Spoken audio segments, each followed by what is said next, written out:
Assalamualaikum warahmatullahi wabarakatuh. Kami dari kelompok A akan mempresentasikan mengenai inventories. Perkenalkan, nama saya Putri Maulidia Hidayat dengan NPM akhir 079. Perkenalkan, nama saya Farina Novita Rahman dengan NPM terakhir 066.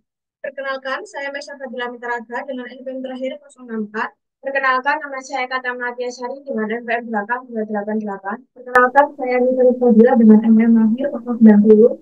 Perkenalkan, saya dengan NPM akhir. Baik, yang pertama kita masuk ke materi mengenai harga terendah antara biaya perolehan dan nilai realisasi bersih atau LCNRV. Sebuah perusahaan dapat mengabaikan prinsip historis atau historical cost ketika utilitas masa depan atau kemampuan menghasilkan pendapatan dari aset menurun di bawah biaya perolehannya. Dalam kata lain, apabila terdapat suatu harga yang di mana harga tersebut lebih rendah dari harga perolehan, perusahaan dapat menggunakan harga yang lebih rendah tersebut. Harga tersebut biasa disebut dengan NRV. Selanjutnya yaitu nilai realisasi neto atau NRV. NRV atau Net Realizable Value adalah taksiran harga penjualan dalam kegiatan bisnis normal dikurangi dengan taksiran biaya penyelesaian dan taksiran biaya yang diperlukan untuk melakukan penjualan.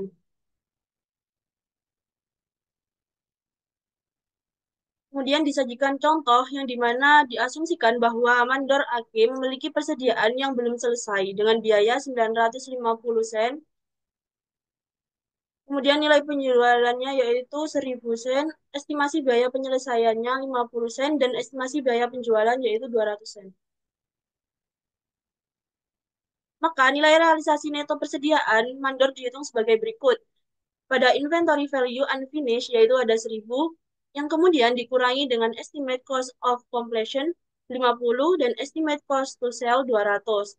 Jadi, total dari estimate cost of completion dan estimate cost to sell sebesar 250 yang akan dikurangi dengan inventory value unfinished, yaitu 1000. Jadi, 1000 dikurangi 250, hasilnya yaitu 750 yang dinamakan dengan net realizable value. Jadi, mandor melaporkan persediaan di neraca sebesar 750 karena biaya yang lebih rendah lah yang akan dipakai. Dalam laporan laba ruginya, mandor melaporkan loss on inventory write-down sebesar 200 yang didapat dari nilai persediaan menurut buku sebesar 950 dikurangi dengan nilai realisasi neto sebesar 750. Nah, selanjutnya adalah ilustrasi dari LCNRV. Jin Feng Foods, yakni perusahaan, akan menghitung persediaannya dengan metode LCNRV, yang dimana perusahaan tersebut menjual makanan, yaitu ada spinach, carrot, cut beans, peas, and mixed vegetables.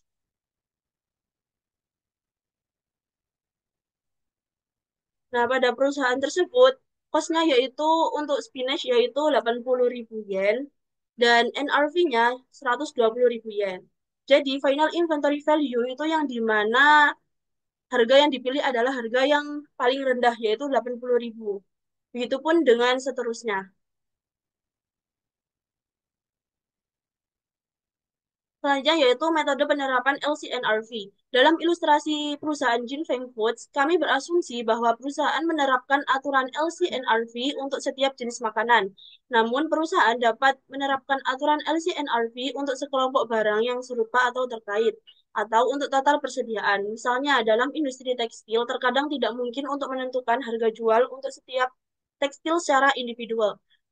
Dan oleh karena itu, mungkin perlu untuk melakukan penilaian nilai realisasi bersih pada semua tekstil yang akan digunakan untuk memproduksi pakaian untuk musim tertentu.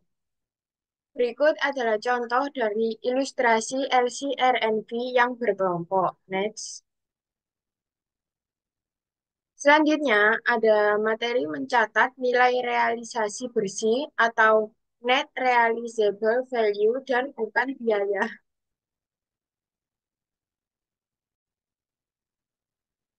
Berikut adalah contoh dari ilustrasi LCRNV yang berkelompok.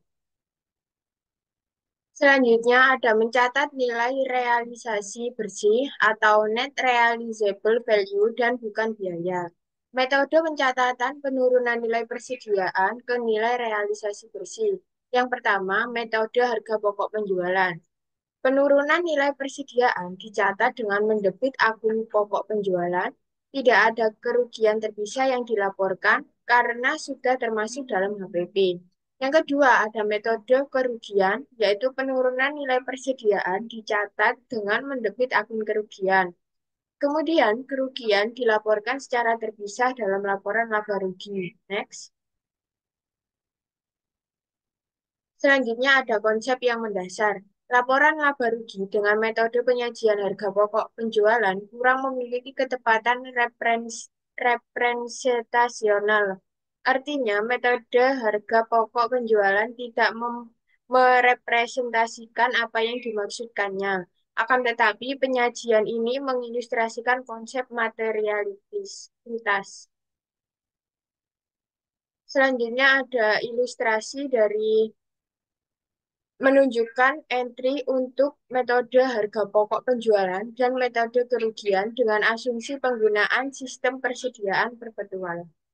Selanjutnya ada ilustrasi dari akuntansi pengurangan persediaan ke nilai realisasi bersih sistem persediaan perpetual.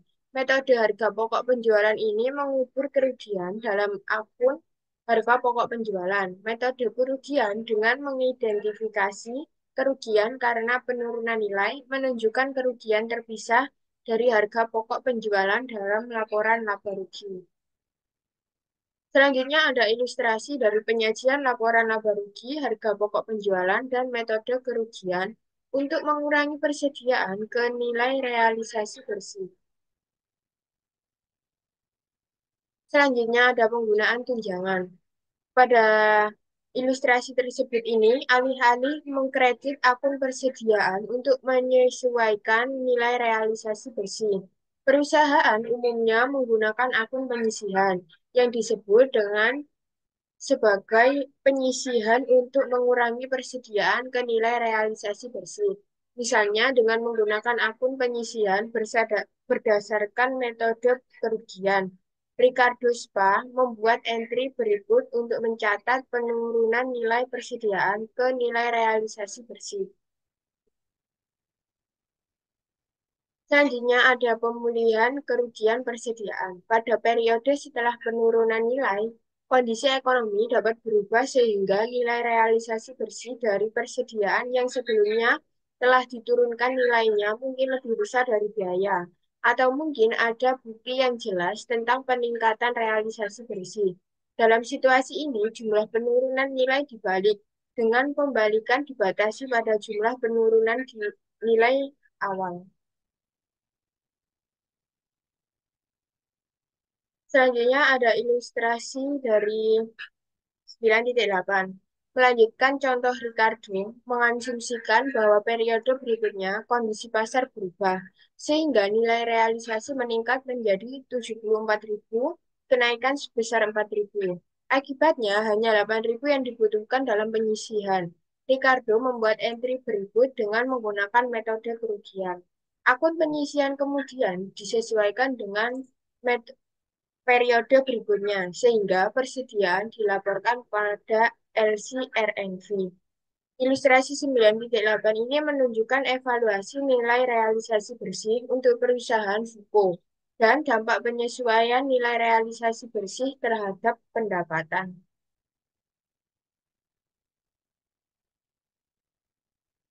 Selanjutnya ada evaluasi aturan LCNRV. Aturan LCRNV memiliki beberapa kekurangan konseptual. Yang pertama, perusahaan mengakui penurunan nilai aset dan biaya yang dibebankan pada periode terjadinya kerugian utilitas, bukan pada periode penjualan. Di sisi lain, ia mengakui peningkatan nilai aset atau melebihi biaya awal hanya pada titik penjualan. Perlakuan yang tidak konsisten ini dapat mendistorsi data pendapatan.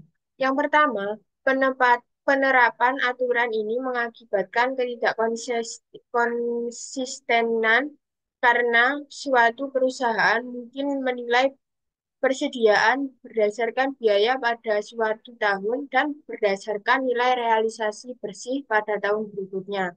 Yang kedua, aturan LCRNV menilai persediaan dalam laporan posisi keuangan secara konservatif, tetapi dampaknya terhadap laporan laba rugi mungkin konservatif atau mungkin tidak konservatif. Laba bersih untuk tahun di mana perusahaan mengalami kerugian pasti lebih rendah. Yang ketiga, laba bersih periode berikutnya mungkin lebih tinggi dari biasanya jika pengurangan harga jual yang diharapkan tidak terwujud. Next.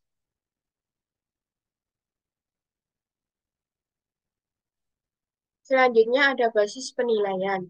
Nilai realisasi bersih, sebagian besar perusahaan mencatat persediaan pada LCRNV, namun ada beberapa situasi di mana perusahaan menyimpang dari aturan LCRNV. Perlakuan tersebut dapat dibenarkan dalam situasi ketika biaya itu sulit ditentukan. Barang-barang tersebut mudah dipasarkan pada harga pasar yang dikutip dan unit produk dapat dipertukarkan. Di bagian ini, kami membahas dua situasi umum di mana nilai realisasi bersih adalah aturan umum untuk menilai persediaan. Yang pertama ada aset pertanian, yaitu termasuk aset biologis dan hasil pertanian. Yang kedua ada komoditas yang dipegang oleh pialang pedagang. Next. Selanjutnya, pada basis penilaian ini, inventarisasi pertanian berdasarkan IFRS, pengukuran nilai realisasi bersih digunakan untuk persediaan ketika persediaan tersebut terkait dengan aktivitas pertanian. Secara umum, aktivitas pertanian menghasilkan dua jenis aset pertanian. Yang pertama, aset biologis atau yang kedua, hasil pertanian pada saat panen. Aset biologis ini diklasifikasikan sebagai aset tidak rancang, yaitu adalah hewan dan tumbuhan hidup seperti domba, sapi, pohon buah, atau tanaman kapas. Hasil pertanian adalah hasil panen dari aset biologis, seperti wol dari domba, susu dari sapi perah, buah yang dipetik dari pohon buah, atau kapas dari tanaman kapas. Akuntansi untuk aset ini adalah sebagai berikut ini. Ada aset biologis yang diukur pada pengakuan awal dan pada akhir setiap periode pelaporan pada nilai wajar dikurangi biaya penjualan atau nilai realisasi bersih.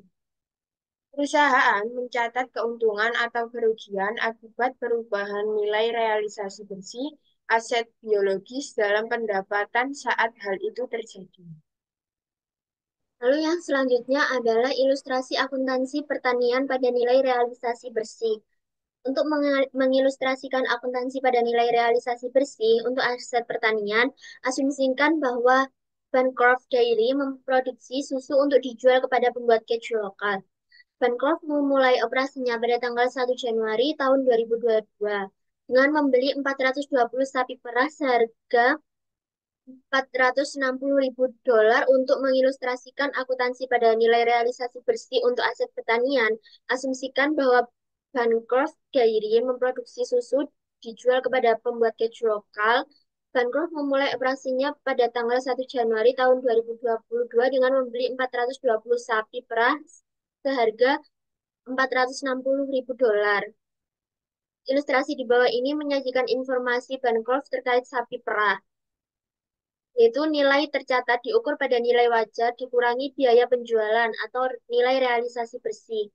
Nilai wajar sapi perah ditentukan berdasarkan harga pasar ternak dengan usia, jenis, dan keunggulan genetik yang sama. Susu pada awalnya diukur berdasarkan nilai wajarnya dikurangi biaya penjualan. Pada saat diperoleh, nilai wajar susu ditentukan berdasarkan harga pasar di daerah tersebut. Next.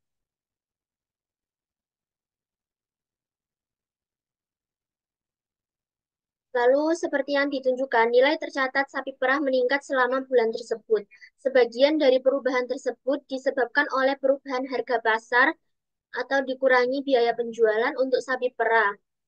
Perubahan harga pasar juga dapat dipengaruhi oleh pertumbuhan peningkatan nilai saat sapi dewasa dan mengembangkan kapasitas pemerahan yang meningkat. Pada saat yang sama, saat sapi dewasa diperah, kapasitas pemerahannya menurun atau penurunan nilai wajar karena panen.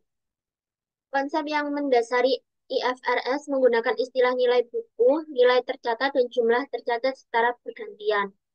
Yaitu yang pertama, Bancroft membuat entry berikut untuk mencatat perubahan nilai tercatat sapi perah, seperti gambar di samping.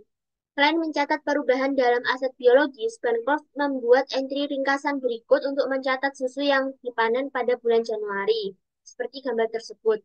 Lalu yang terakhir, dengan asumsi susu yang dipanen pada bulan Januari dijual ke pembuat keju lokal seharga 38.500, Bancroft mencatat penjualannya sebagai berikut.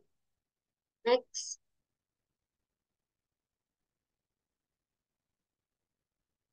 Lalu yang selanjutnya, pialang pedagang komoditas. Pialang pedagang komoditas umumnya mengukur persediaan mereka pada nilai wajar dikurangi biaya penjualan atau nilai realisasi bersih. Dengan perubahan nilai realisasi bersih diakui dalam pendapatan pada periode perubahan. Pialang pedagang membeli atau menjual komoditas seperti jagung yang dipanen, gandum, logam mulia, dan minyak pemanas untuk orang lain atau atas nama mereka sendiri. Tujuan utama menyimpan persediaan ini adalah untuk menjual komoditas dalam waktu dekat dan menghasilkan laba rugi fluktuasi harga. Next. Lalu yang selanjutnya nilai penjualan mandiri relatif. Untuk menilai setiap unit secara akurat, praktik yang umum dan paling logis adalah mengalokasikan total di antara berbagai unit berdasarkan nilai penjualan relatif masing-masing. Nah, ilustrasi di bawah ini menunjukkan alokasi nilai penjualan mandiri relatif untuk contoh pengembangan Woodland. Dengan menggunakan jumlah yang diberikan di kolom biaya per lot, Woodland dapat menentukan biaya lot yang terjual dan laba kotor seperti yang ditujukan pada ilustrasi di samping. Oleh karena itu, persediaan akhir adalah 320 yang didapat dari 1 juta dikurangi 620. Next.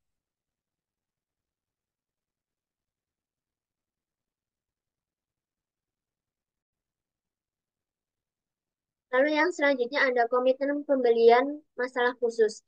Dalam banyak lini bisnis, keberlangsungan hidup dan profitabilitas ini, perusahaan bergantung pada ketersediaan stok barang dagangan yang cukup untuk memenuhi permintaan pelanggan. Akibatnya cukup umum bagi perusahaan untuk membuat komitmen pembelian, yaitu perjanjian untuk membeli inventaris beberapa minggu, bulan, atau bahkan tahun sebelumnya. Umumnya, penjual memegang hak milik atas barang dagangan atau bahan yang tercakup dalam komitmen pembelian. Dalam pengungkapan pada industri, harga kontrak lebih rendah dari harga pasar pada tanggal laporan posisi keuangan. Jika harga kontrak lebih tinggi dari harga pasar dan pembeli memperkirakan kerugian akan terjadi saat pembelian dilakukan, pembeli harus mengakui kewajiban dan kerugian terkait pada periode terjadinya penurunan harga pasar tersebut. Nah, untuk mengilustrasikan masalah akuntansi, asumsikan bahwa Appraised Paper menandatangani kontrak penebangan kayu dengan Collingland Ltd yang akan dilaksanakan pada tahun 2023 dengan harga 10 juta. Asumsikan lebih lanjut bahwa harga pasar hak penebangan kayu pada tanggal 31 Desember 2022 turun menjadi 7 juta. Apres akan membuat entry di bawah ini pada tanggal 31 Desember tahun 2022.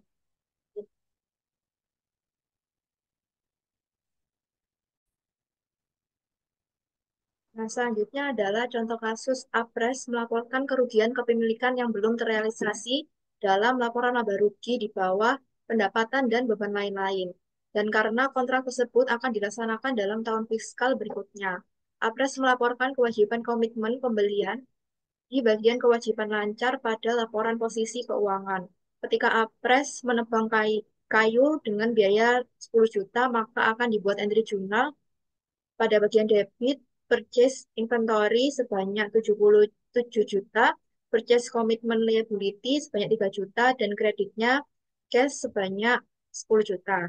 Nah, hasil dari komitmen pembelian tersebut adalah Apras membayar 10 juta untuk kontrak yang hanya bernilai 7 juta. Perusahaan mencatat kerugian pada periode sebelumnya saat harga benar-benar turun. Next.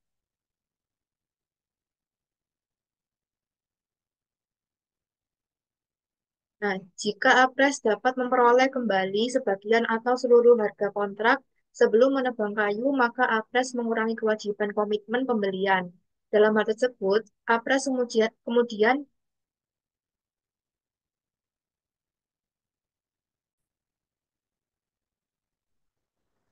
nah, peningkatan keuntungan yang dihasilkan untuk jumlah perolehan kembali sebagian atau seluruh.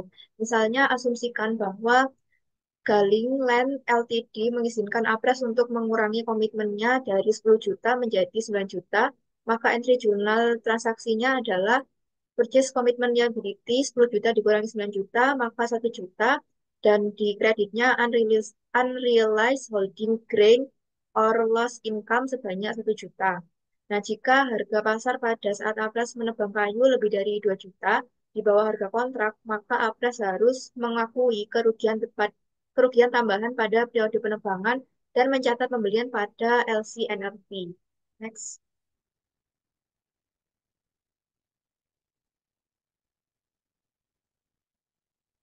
Salah satu metode pengganti untuk memverifikasi atau menentukan jumlah persediaan adalah metode laba kotor atau disebut dengan metode margin kotor. Nah, auditor secara umum menggunakan metode ini dalam situasi di mana mereka hanya memerlukan estimasi persediaan perusahaan, misalnya laporan interim. Perusahaan juga menggunakan metode ini ketika kebakaran atau bencana lainnya menghancurkan persediaan atau catatan persediaan. Metode laba kotor bergantung pada tiga asumsi. Yang pertama, persediaan awal ditambah pembelian sama dengan total barang yang harus diperhitungkan. Yang kedua, barang yang tidak terjual harus ada di gudang.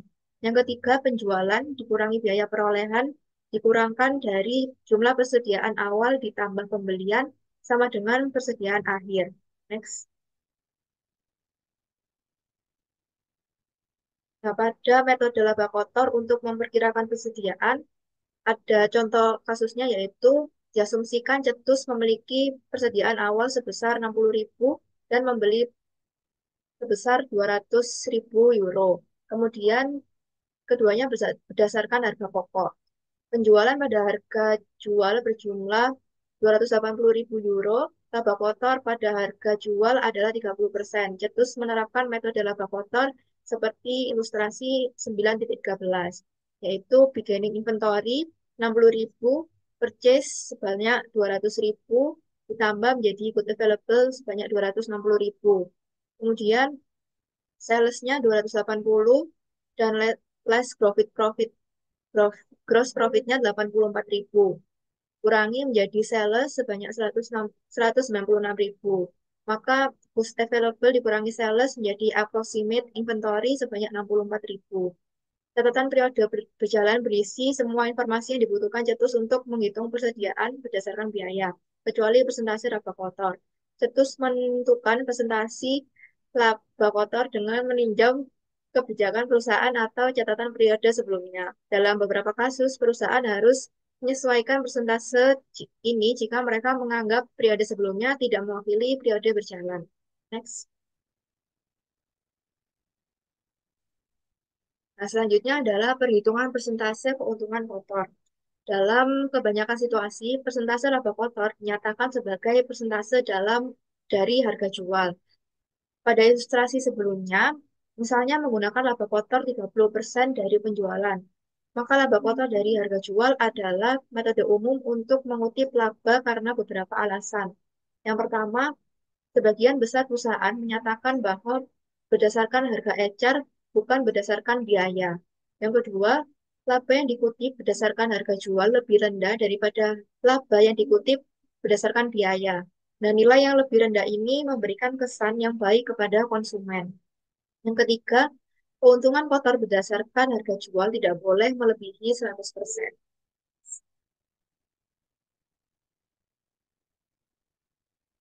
Nah, pada ilustrasi di slide sebelumnya, 9.13, laba kotor sudah diketahui. Namun, kita belum mengetahui bagaimana Cetus memperoleh angka tersebut. Nah, untuk melihat cara menghitung persentase laba kotor, diasumsikan bahwa sebuah barang berharga 15.000 euro dan dijual seharga 20 euro.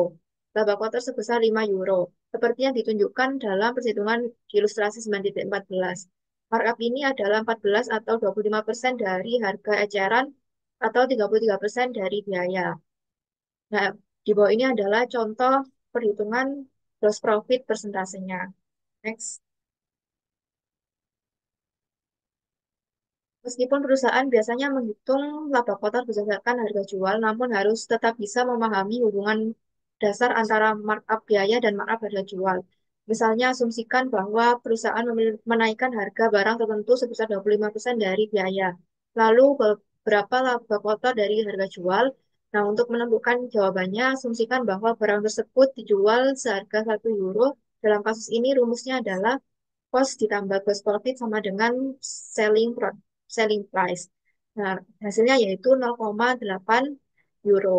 Laba kotornya sama dengan 0,20. Oleh karena itu, persentase laba kotor atas harga jual adalah 20%. Next. Selanjutnya adalah sebaliknya, diasumsikan laba kotor dari harga jual adalah 20%. Berapa markup dari biaya tersebut?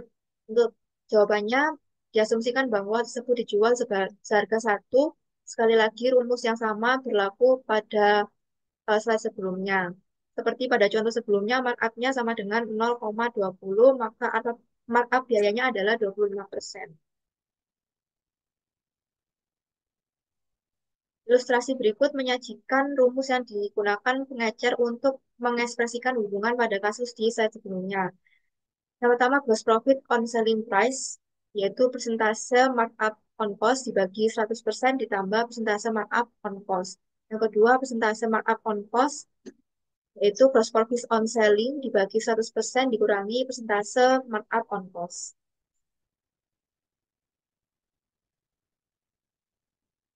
Nah, untuk memahami cara menggunakan rumus pada saat sebelumnya, dapat dipertimbangkan penerapannya dalam perhitungan yang ditunjukkan pada ilustrasi berikut, yaitu gross on selling price.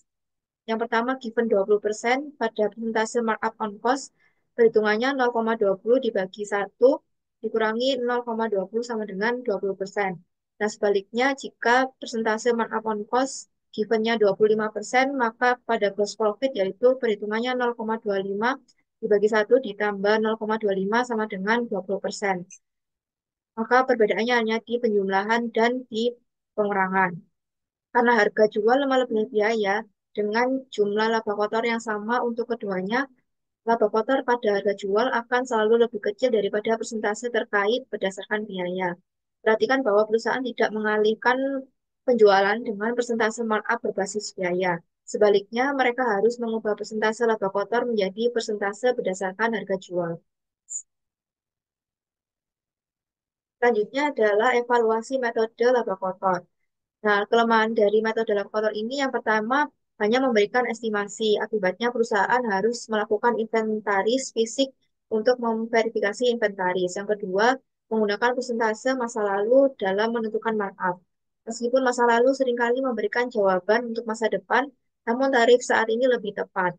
Yang ketiga, perusahaan harus berhati-hati dalam menerapkan tarif laba kotor menyeluruh. Nah, seringkali toko atau departemen menangani barang dagangan dengan tarif laba kotor yang sangat bervariasi. Dalam situasi ini, perusahaan mungkin perlu menerapkan metode laba kotor berdasarkan subbagian, lini, lini barang dagangan, atau dasar serupa yang mengklasifikasikan barang dagangan menurut tarif laba kotor masing-masing. Nah, sekarang kita bahas mengenai metode perhitungan persediaan akhir menggunakan pendekatan Retail Inventory Method konvensional atau bisa disebut juga LCNRV. Nah, pada metode ini kita itu tidak menghitung markdown saat menentukan rasio cost to retail.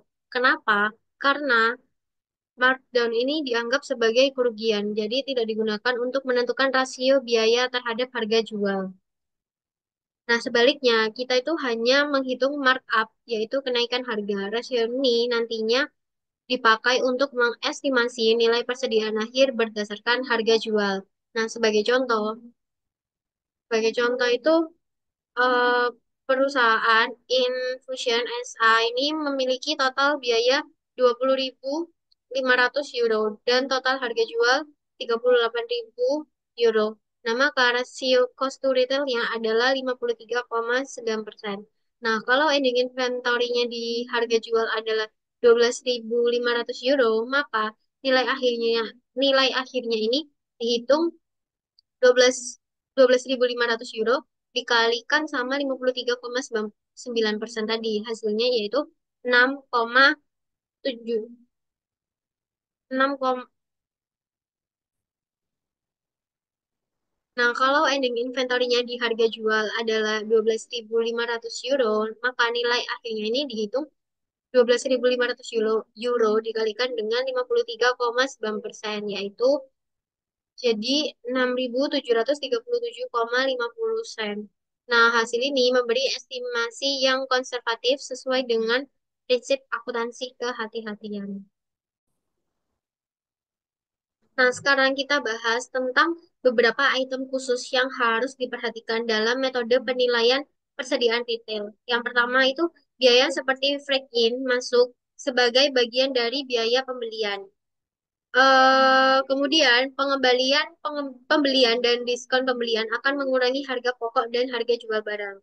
Nah, selanjutnya, meskipun pengembalian penjualan ini dicatat, diskon penjualan tidak mempengaruhi perhitungan inventory karena bisa membuat penilaian akhir ini menjadi terlalu tinggi.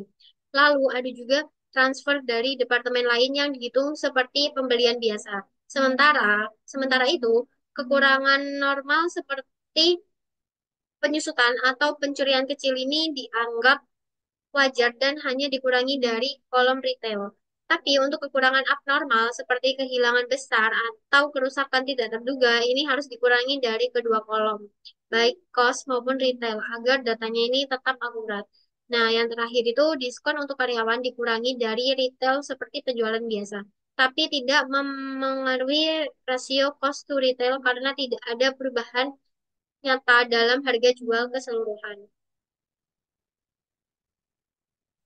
Nah, metode persediaan retail ini biasa dipakai sama perusahaan besar kayak Carrefour dan Marks and Spencer. Nah, kenapa? Karena ini tuh praktis banget dan kita itu bisa tahu berapa banyak laba bersih tanpa harus repot-repot ngitung barang satu persatu. Selain itu, metode ini juga bantu mengkontrol kalau ada barang yang hilang. Terus bisa juga bantu buat atur stok, bahkan penting buat keperluan asuransi. Nah, tapi nggak berarti metode ini tuh sempurna, karena dia itu pakai rata-rata laba kotor. Jadi hasilnya itu bisa kurang pas kalau beda departemen punya margin laba yang beda-beda.